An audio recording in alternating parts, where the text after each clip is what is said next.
গত 18 নভেম্বর আমাদের এবছর 2024 সালে এক শিক্ষার্থী এইচএসসি পরীক্ষা পাশ করেছে, অভিজিৎ হাওলাদার।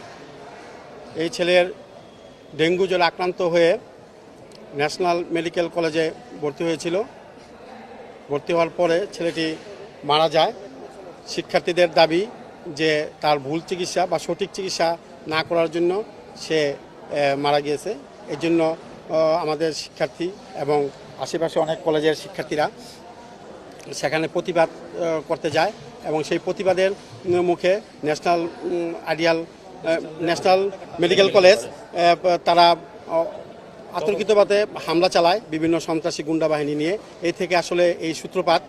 তো আমরা আমাদের শিক্ষার্থীদের 18 তারিখ থেকে বারবার নোটিশ, বিভিন্নভাবে গ্রুপে বিভিন্নভাবে মেসেজ দিয়ে তাদেরকে এই ধরনের কর্মকাণ্ড বা কোনো ধরনের সভা সমাবেশ বা মিছিল করতে নিষেধ করেছি। আমরা প্রতিদিনই আমরা বিভিন্নভাবে তাদেরকে মেসেজ পাঠাচ্ছি, তারপরে নোটিশ দিচ্ছি, কিন্তু কোনোভাবেই আমরা তাদেরকে থামাইতে পারতেছি না।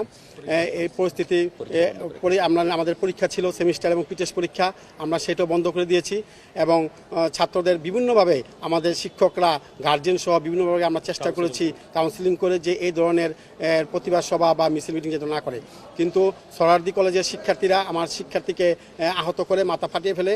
এর সূত্রপাত ধরে বিভিন্ন ধরনের গণ্ডগোল শুরু হয় কালকে থেকে এবং কালকে রাত্রে আমরা জানতে পেরেছি যে সোহরাওয়ার্দী কলেজের শিক্ষার্থীরা ঘোষণা দিয়েছে ডিএমআরসি কলেজ উড়িয়ে দিবে, এই কলেজের ইট সহ তারা খুলে নিয়ে যাবে। আসলে সেই ঘটনাটাই আজকে তারা ঘটিয়েছে। আমরা কখনো আশা করি নাই যে শিক্ষার্থীরা এই ধরনের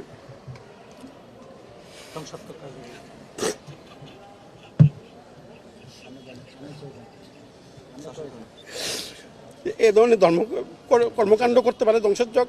সকল শিক্ষা প্রতিষ্ঠানের শিক্ষার্থীদের তাদের লেখাপড়া, তাদের কাজও লেখাপড়া, কিন্তু তারা আজকে এই ঢাকার সুনামধন্য টপ 10-এর একটি কলেজ, এই কলেজ এত সুন্দর একটি কলেজকে কীভাবে তারা ধ্বংস করলো। আসলে শিক্ষার্থীর সাথে কিছু ছাত্র অছাত্র, কিছু ভাড়াটে, বিভিন্ন কুচক্রী মহল এখানে এসে আজকে এই ধরনের অপকর্ম করেছে। কিন্তু দেখেন আমাদের শিক্ষকরা কবি নজরুল সোহরাওয়ার্দী কলেজের শিক্ষার্থীদের আমরা সেভ করে দিয়েছি এবং আমাদের শিক্ষকরা আহত হয়েছে তাদেরকে সেভ করার জন্য। তারপরও তারা আমাদের ক্ষান্ত করেনি। আমাদের প্রায় 50 থেকে 60 কোটি টাকার ক্ষতি করেছে। আমাদের যে অ্যাকাউন্টসের যে বোল্ডার ছিল যে সেটা ভেঙে সার্টিফিকেট, শিক্ষার্থীদের সার্টিফিকেট নিয়ে চলে গেছে, তারপরে টাকা পয়সা নিয়ে গেছে।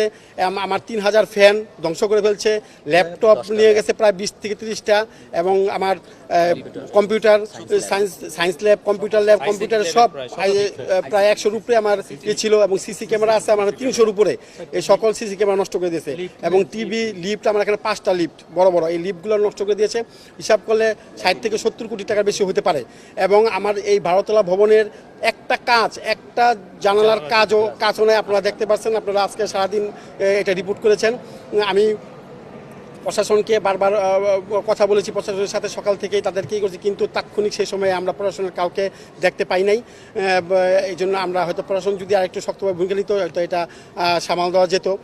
কিন্তু আজকে এই ক্ষতি কারো কাম্য নয় এবং আমি কোনো শিক্ষার্থীর মাধ্যমে কোনো শিক্ষা প্রতিষ্ঠানে এই ধরনের ক্ষতি হোক, এটা কোনো শিক্ষক, কোনো জাতি এটা চায় না এবং এটা হওয়া উচিত না।